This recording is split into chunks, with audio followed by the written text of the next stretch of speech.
Buenos días, buenas tardes o buenas noches, no sé en qué momento estén viendo este video.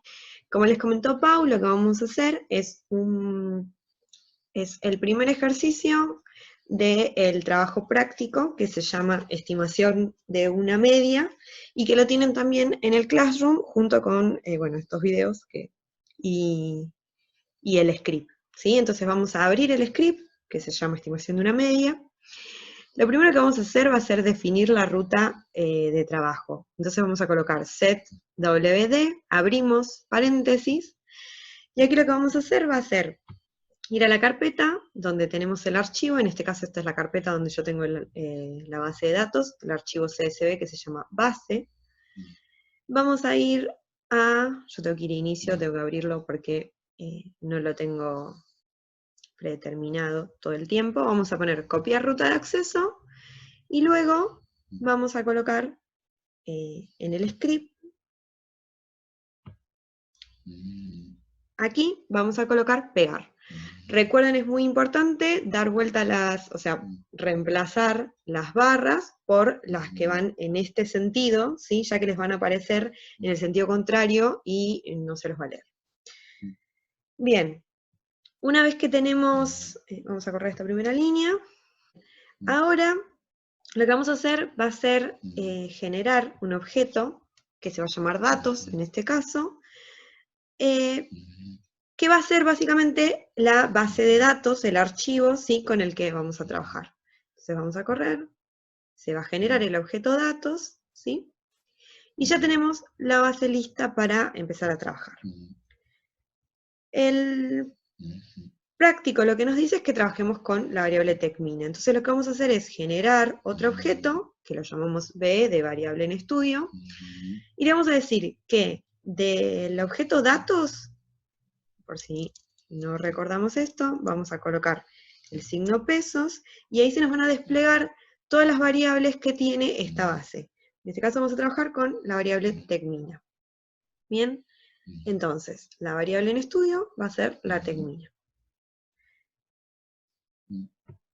Bien, también como ya les comentó Pau, la distribución que vamos a utilizar es una distribución prior o una distribución laxa, en la cual la media es 0 y el desvío estándar es 1000.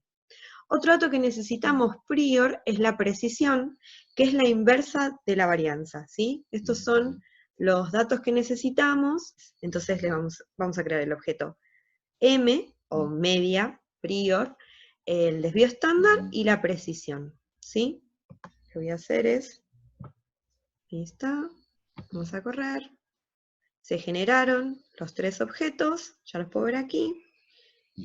Bien, ahora vamos a la información de la muestra que necesitamos. Entonces, de la muestra necesitábamos, nos había dicho Pau, la media, el desvío estándar, la varianza y el tamaño muestrial. Lo que vamos a decir es que vamos a generar el objeto M, mayúscula, para poder diferenciarlo de la media prior, que le vamos a decir que calcule la media del objeto variable en estudio, el desvío estándar del objeto variable en estudio, la varianza del objeto variable en estudio, y el tamaño muestrial o la cantidad de datos que tenemos de TechMina.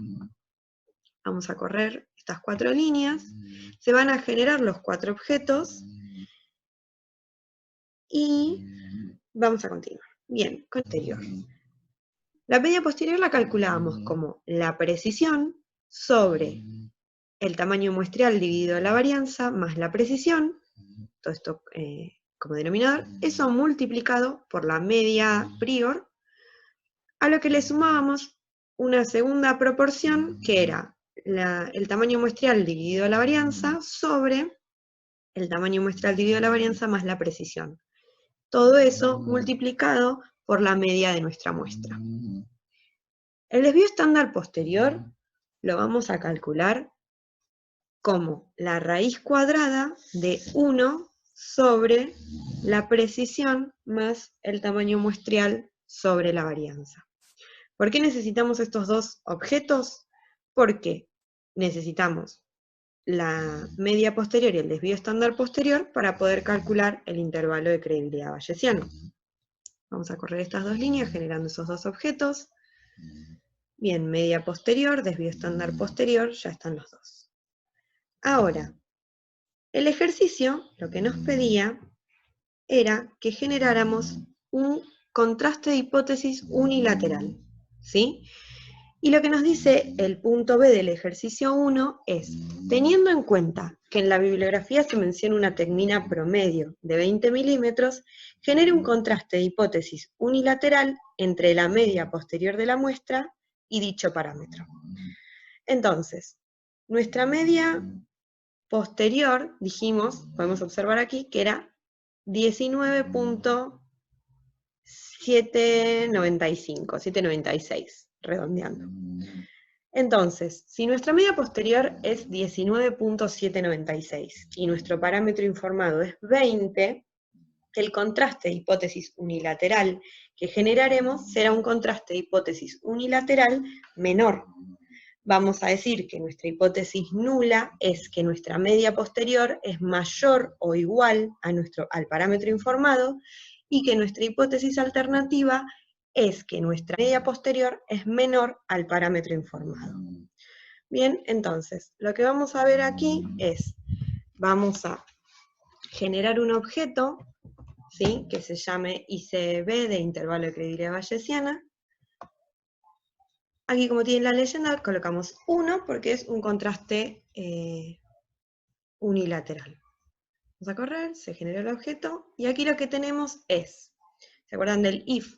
Que es si nuestro intervalo, el objeto intervalo de credibilidad bayesiana es 1, lo que nos va a tomar es que la curva normal estándar es una medida de 0 y un desvío estándar de 1, vamos a trabajar con una probabilidad acumulada de 0.95, ¿sí? En el caso de que fuera bilateral, ¿sí? Si el intervalo de credibilidad bayesiana es 2, porque en curva normal vamos a acumular, vamos a tener una probabilidad de 0.975. Recordemos que en este caso, del contraste de hipótesis unilateral, acumulábamos, ¿sí?, toda la probabilidad en una sola ola. Bien, ahora, bien, vamos a correr estas líneas, ¿sí? Y se generan los objetos. Bien, ahora, tenemos los límites. Tenemos los dos, ¿sí? El límite inferior calculado como la media posterior menos z por el desvío estándar, el límite superior, ¿sí? Bien, aquí ya sabemos qué límite nos interesa, porque si tenemos un contraste de hipótesis unilateral menor, el límite que nos interesa será el límite superior, ¿sí? Pero vamos a calcular los dos, para tenerlos, ya que estamos, pero ya sabemos más o menos a dónde vamos a ir a mirar, ¿bien? Ahora que tenemos todos los datos acá, lo que vamos a hacer para visualizarlos más fácil, vamos a crear el objeto tabla, en este caso tabla 1, porque vamos a tener que generar otra en la otra parte del ejercicio, y vamos a decir que sea una tabla que contenga la media posterior, el desvío estándar posterior, el límite inferior y el límite superior, ¿sí? Estos 4 objetos que generamos. Colocamos acá, corremos la línea, y lo que le vamos a decir ahora es que la queremos visualizar, este objeto tabla 1, y que nos considere 4 números decimales, ¿sí? Entonces aquí ya nos queda, en la consola podemos observar que la media posterior es 19.8, el desvío estándar posterior 0.1355, y tenemos los dos límites. Dijimos que en un contraste de hipótesis unilateral menor, porque el parámetro contra el que queremos contrastar es 20, ¿sí? Nuestra media posterior era 19.8, el límite que íbamos a observar era el superior. Podemos ver ya aquí que el límite superior es 20,02, entonces el parámetro informado quedaría comprendido dentro del límite, ¿sí? Ya con esto podemos suponer o arribar a que el valor de P que se nos va a generar va a ser mayor a 0,05, pero bueno, vamos de a poco. Bien, acá lo que le vamos a pedir con este comando es que nos cree un archivo que se llame resultados del intervalo de credibilidad bayesiana .csv. Entonces nos crea con la tabla un archivo aparte, solo con estos datos de la tabla, ¿sí? Pero no lo voy a correr ahora, igual no hace falta, ustedes ya saben. Bien, lo que vamos a hacer ahora es la siguiente parte del ejercicio, que era, como habíamos dicho, nos informaban un parámetro, una media informada de 20. Recuerden que este es el número que ustedes pueden cambiar para cualquier otro valor contra el que quieran contrastar, ¿sí? Y vamos a pedirle, vamos a generar un objeto que se llama zvalles, que va a ser calculado como la media informada menos la media posterior dividido el desvío estándar, ¿sí? Y un valor de P asociado, que lo vamos a tomar como el valor absoluto de zvalles, ¿sí? Con una media de 0, o sea, una curva normal estándar de una media de 0, un desvío estándar de 1, y que considere solamente la cola superior, ¿sí? Entonces, ver estas tres líneas, ¿sí? Ahí está. Y ahora lo que vamos a hacer es lo mismo. Le vamos a pedir que con todos estos datos nos genere un objeto que se llame tabla 2, que contenga la media posterior, la media informada, el valor de zvalles y el valor de P asociado a ese valor de Z. ¿Sí? Ahora queremos ver esa tabla. Lo mismo, el objeto tabla 2 y con 4 decimales. Lo que podemos ver es la media posterior, que ya sabíamos, 19.8, la media informada o el parámetro contra el que estábamos queriendo contrastar, que es 20, el valor de zvalles, que es 1.506, y el valor de P asociado, la probabilidad asociada, que como habíamos ya estimado previamente iba a ser superior a 0,05, porque nuestro parámetro ya se veía que estaba comprendido dentro de los límites, ¿sí? Estaba dentro del límite superior. El valor de P en este caso es 0,066, por ende no vamos a rechazar nuestra hipótesis nula, ¿sí? Que era lo que nos preguntaba el punto E del ejercicio 1. No rechazamos la hipótesis nula. Entonces, nuestro parámetro de 20 milímetros, ¿sí? Sigue vigente. No estaba siendo ni sobreestimado ni subestimado. Bien, bueno, espero que haya servido, que se entienda y que ahora ustedes pueden realizar el ejercicio 2. Bien, muchas gracias.